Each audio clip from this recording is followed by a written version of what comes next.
Hi, welcome back and welcome to another edition of Speed News only on WION World is One. I'm Isha Hanspal. My colleague Rajni also with me in our studios to transcribe all the global news and updates for us on this show. Let's begin with our first story straight up.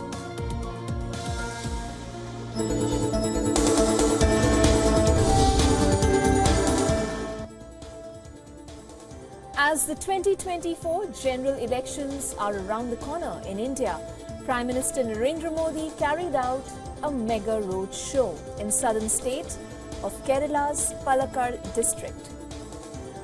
PM Modi also addressed a public meeting in Pathanamad, Ita, and said that the lotus will bloom in Kerala in the upcoming elections. After Kerala, Prime Minister Narendra Modi also received a rousing welcome during his visit to Tamil Nadu's Salem district. In India, the parliamentary elections will be conducted in 7 phases, starting from April 19. South में जुटी हुई है और प्रधानमंत्री नरेंद्र मोदी भाजपा के वरिष्ठ नेता हैं।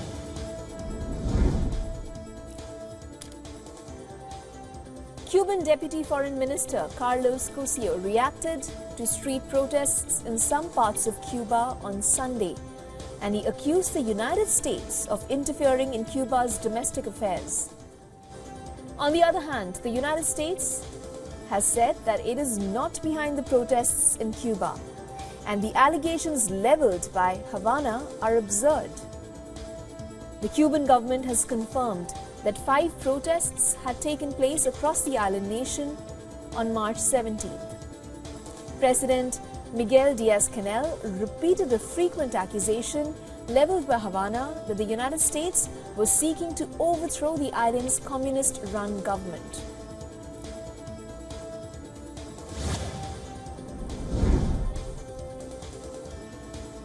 The U.S. Secretary of State Antony Blinken underscored Washington's commitment to its alliance with Philippines as clashes between Chinese and Filipino forces in the South China Sea turn hostile.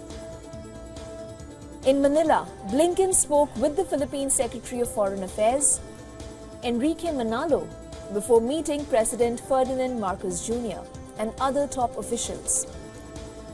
US President Joe Biden will host Marcos and the Japanese Prime Minister Fumio Kishida in a White House summit, amid growing concerns over increasingly aggressive Chinese actions in the South China Sea and North Korea's nuclear program.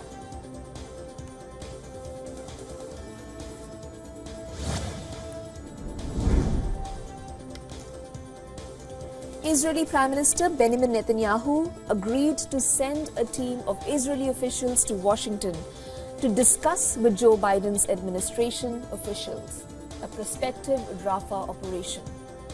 The White House has been skeptical of Netanyahu's plan to carry out an operation in Rafah, where about 1.5 million displaced Palestinians are sheltering.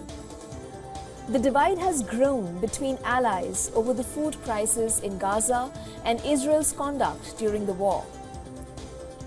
The Biden administration officials have warned they would not support an operation in Rafah without the Israelis presenting a credible plan to ensure the safety of civilians.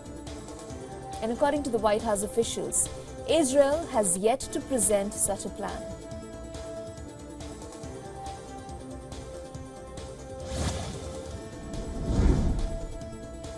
The Israeli armed forces raided the compound of Gaza's Al-Shifa hospital and killed over 20 gunmen in the major operation.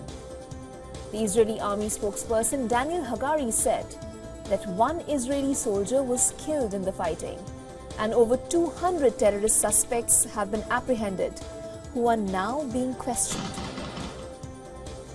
Al-Shifa was Gaza Strip's biggest hospital before the war, and now one of the only healthcare facilities that is even partially operational in the north of the Palestinian territory, housing hundreds of displaced civilians.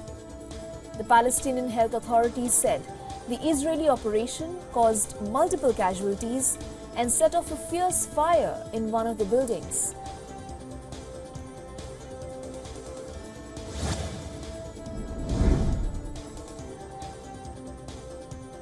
The foreign ministers of the European Union agreed to impose sanctions on the Israeli shelters for attacking Palestinians in the West Bank. The European Union also added further sanctions on the members of Palestinians' Islamist group Hamas. The decision marked the first time that EU's 27 member nations agreed to sanction Israeli shelters, in fact settlers, following in the footsteps of the United States and Britain. At the same meeting, the ministers also agreed to impose sanctions on people and organizations responsible for the death of Russian opposition leader and Kremlin critic Alexei Navalny.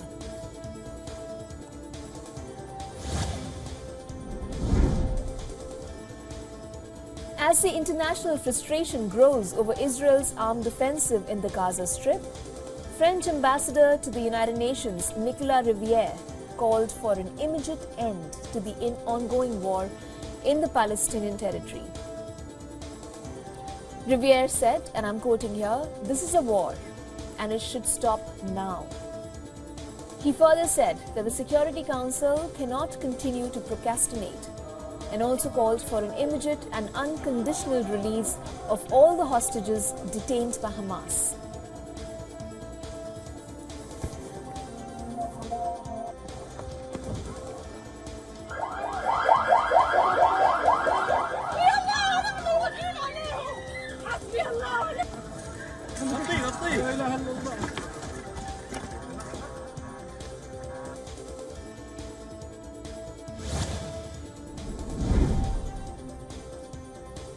The lawmakers in Hong Kong resumed the debate on a proposed national security law, edging closer to granting the government expanded powers to suppress dissent.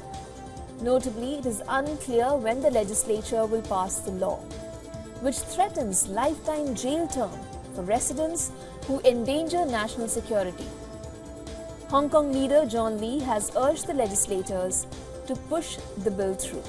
In 2020, Beijing imposed a similar law that all but wiped out public dissent. The latest legislative efforts are widely seen as part of a crackdown on political opposition that began after the semi-autonomous Chinese city was rocked by violent pro-democracy protests in 2019.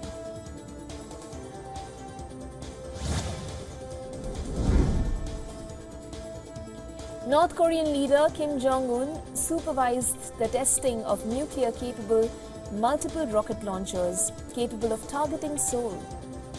North Korea's state media, KCNA, also released images of the North Korean leader watching the drills.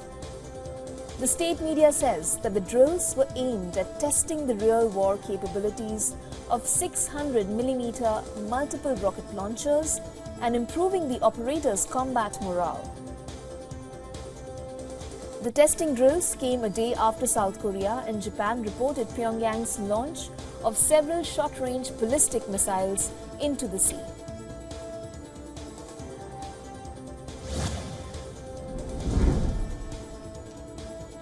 Hundreds marched through the streets of Banjul in support of a bill that would repeal a ban on female genital mutilation, a practice that has been on the rise in recent years despite activist campaigns to end it. The protesters carried picket signs with slogans such as "Religion is our right." Now, the small West African nation imposed steep fines and jail sentences in 2015 for those who carried out female circumcision, also known as FGM. The World Health Organization says the practice has no health benefits and can lead to excessive bleeding, shock, psychological problems, and even death.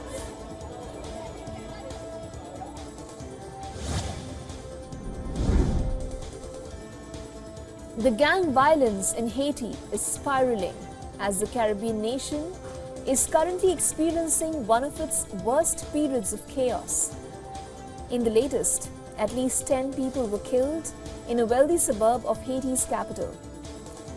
The bodies were seen lying in the streets of upscale Pétionville on the outskirts of Port-au-Prince. Till now, there is no official comment on the events surrounding the deaths. Gang violence in Haiti has taken a toll on its healthcare system. According to aid workers, medical supplies are running critically low in the Caribbean country. In the past 2 weeks, hospitals have been set ablaze and doctors have been murdered. Healthcare workers are staying at home to avoid being caught in the crossfire of street violence.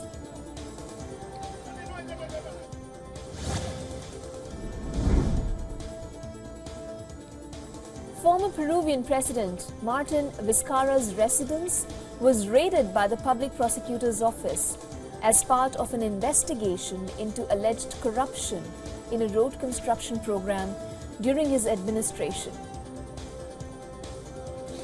The raid was carried out as investigators looked into the possible existence of a criminal organization run by Vizcarra.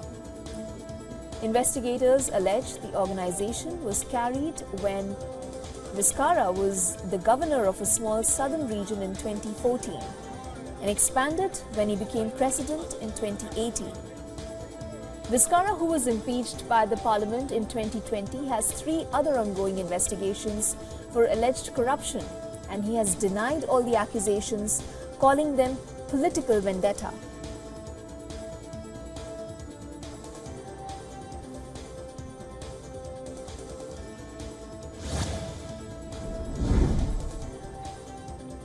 Torrential rains unleashed havoc in the southern Peruvian town of Alca as mudslides inundated streets, homes, and a hospital.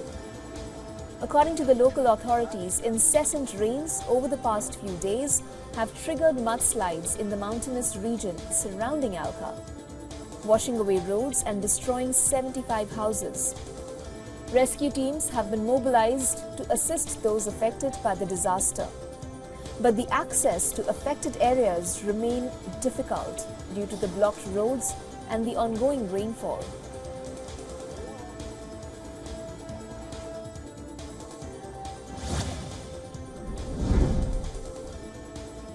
From the world of technology now, an Australian regulator has sent legal letters to social media platforms demanding they hand over information about their efforts to stop terrorist content on their platforms.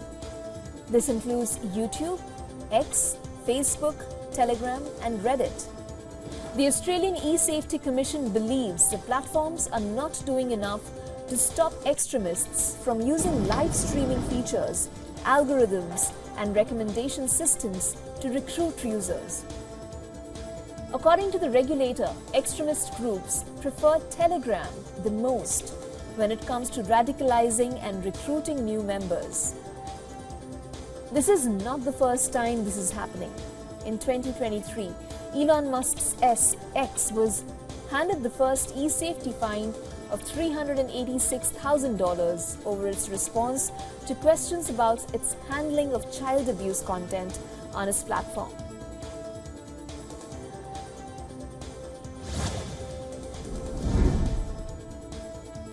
Apple users may soon be able to use Google's Gemini artificial intelligence engines on their phones. According to reports, negotiation between Apple and Google is currently underway. An official announcement can be expected post-June this year. A potential deal between the firms could help Google expand the use of its AI services to more than 2 billion active Apple devices. This will help boost the search giant's efforts to catch up with Microsoft-backed OpenAI. Meanwhile, Apple is planning to expand its own homegrown AI models in its upcoming iOS 18.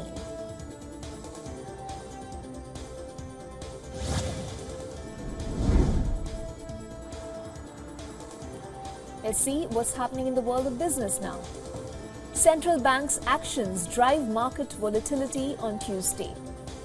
The Bank of Japan ended 8 years of negative interest rates, marking its first tightening move since the year 2007. This decision led to volatility in Japanese shares, while the yen weakened to nearly 150 per dollar. Concurrently, The Reserve Bank of Australia maintained steady interest rates but softened its tightening bias. The Australian dollar depreciated following this announcement as markets await the Federal Reserve's decision. Traders adjusted expectations after stronger than expected inflation reports. While the Fed is anticipated to keep rates steady, attention is on Chair Jerome Powell's remarks and updated economic projections.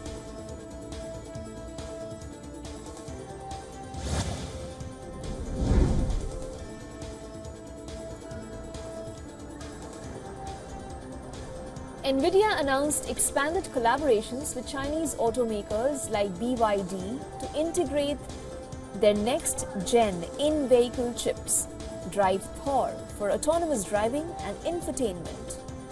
Their automakers like XPeng and GAC, ION's hyperbrands, are also partnering with Nvidia for advanced technology. The partnerships aim to bolster sales globally and compete with established brands like Tesla.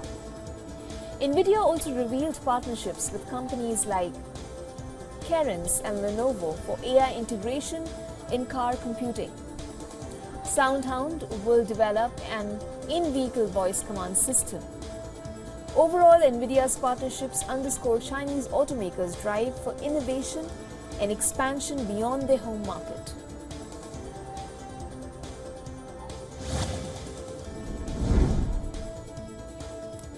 Nvidia unveils software simplifying AI integration for businesses, targeting the AI applications sector called inference. The move expands Nvidia's reach beyond training chips like ChatGPT-4.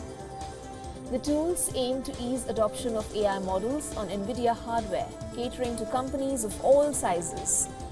Major partners include Microsoft, Google, and Amazon, offering potential revenue growths for Nvidia. Notably absent are OpenAI and Anthropic.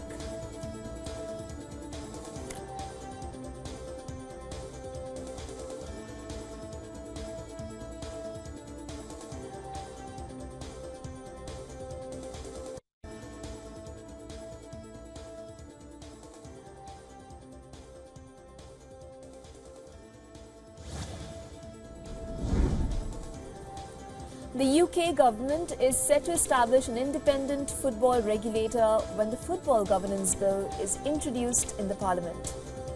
The legislation will grant powers to a standalone body, independent of both the government and football authorities, to oversee the sport.